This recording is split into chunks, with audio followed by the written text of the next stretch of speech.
बीते दिनों United nation की तरफ से भारत के लिए एक अच्छी खबर सामने आई है और वो खुशखबरी ये है कि यूनाइटेड नेशन ने चिल्ड्रन एंड आर्म कन्फ्लिक्ट की रिपोर्ट में से भारत का नाम हटा दिया है।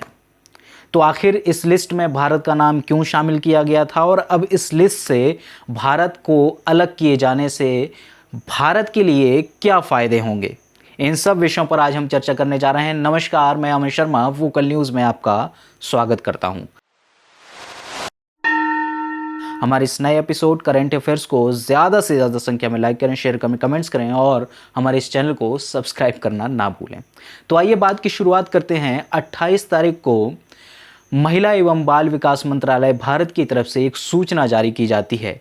जिसमें यह बताया गया है कि 27 जून 2023 को यूनाइटेड नेशन सिक्योरिटी काउंसिल की तरफ से चिल्ड्रन एंड आर्म कन्फ्लिक्ट की एक रिपोर्ट जारी की गई है और इस रिपोर्ट में 12 सालों बाद भारत का नाम इस लिस्ट से या इस पूरी रिपोर्ट से अलग कर दिया गया है, हटा दिया गया है।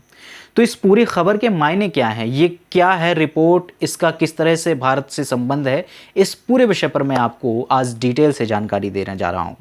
दरअसल children and arm conflict report यह एक तरीके की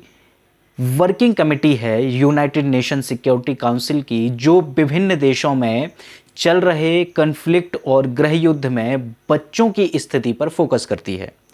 कन्फ्लिक्ट में, गृह युद्ध में, सिविल वार्स में या अशांति वाले क्षेत्रों में, टेररिज्म वाले क्षेत्रों में किस तरह से बच्चों का इस्तेमाल युद्ध में किया जाता है, अशांति फैलाने में किया जाता है और किस तरह उन्हें प्रताड़ित किया जाता है,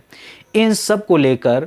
यह चिल्ड्रन एंड आर्म कन्फ्लिक्ट की रिपोर्ट अपने हर साल एक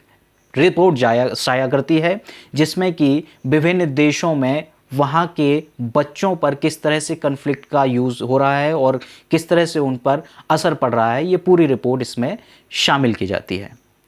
पिछले 12 सालों से इस रिपोर्ट में भारत का भी नाम शामिल किया जा रहा था और इसका कारण था जम्मू और कश्मीर। जम्मू कश्मीर में चल रहे सेपरेटिस्ट मूवमेंट और आतंकवाद के कारण बहुत सारे सेपरेटिस्ट ग्रुप द्वारा बच्चों को हथियार चलाना सिखाया जाता था और भारतीय आर्मी के खिलाफ उन्हें फ्रंट पर भेज दिया जाता था। फिर भारतीय आर्मी, इंडियन फोर्स इन बच्चों को गिरफ्तार कर लेती थी, इन्हें जेल में डाल देती थी और इसी कारण यूएनएससी की इस रिपोर्ट में भारत का नाम हर बार शामिल किया जाता था और यह बताया जाता था कि भारत में बच्चों को कन्फ्लिक्ट के अंदर घसीटा जाता है और उन्हें प्रताड़ित किया जाता है।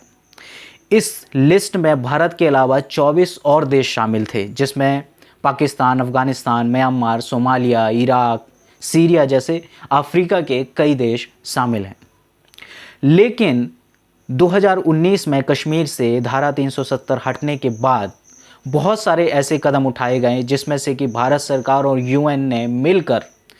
बहुत सारे बच्चों को रेस्क्यू किया जम्मू और कश्मीर में और उनके साथ वर्कशॉप करके बच्चों को वापस नॉर्मलाइज करने की एक कोशिश की गई है। इतना ही नहीं, हाल ही में हुई G20 की बैठक में भी इस बात का पुख्ता प्रमाण मिल जाता है कि कश्मीर में किस तरह से हालात सुधरे हैं। यूएन ने खुद अपने मेंबर भेजकर कश्मीर में कई बार दौरा किया है और वहाँ के हालात का खुद जायजा लिया है। साथ ही साथ भारत की बढ़ती डिप्लोमेटिक पावर ने भी इस पूरी रिपोर्ट से भारत का नाम हटाए जाने में एक अहम भूमिका निभाई है और यही कारण है कि 12 साल के लंबे इंतज़ार बाद भारत का नाम अब इस लिस्ट से पूरी तरह हट गया है। इस लिस्ट से भारत का नाम हटने से सबसे ज़्यादा फ़ायदा हमें इस बात को लेकर होगा कि हर बार जो पाकिस्तान इंडिया के ख़िलाफ़ एक प्रोपेगेंडा करता था इंटरनेशनल फोरम में, वो अब पूरी तरीके से रुक जाएगा। आपको याद होगा कि पाकिस्तान कई बार सीरिया की, यमन की किसी बच्चे की तस्वीर लेकर यूएन में भारत को बदनाम किया करता था कि यह बच्चा कश्मीर का है और इंडियन आर्म फोर्स इन बच्चों के साथ किस तरह का सलूक करती है। तो अब पाकिस्तान द्वारा चलाए जा रहे ये पूरे प्रोपेगेंडे पूरी तरह से ख़त्म हो जाएंगे और कश्मीर की प्रोग्रेस में, कश्मीर के विकास को और भी ज़्यादा गति मिलने वाली है।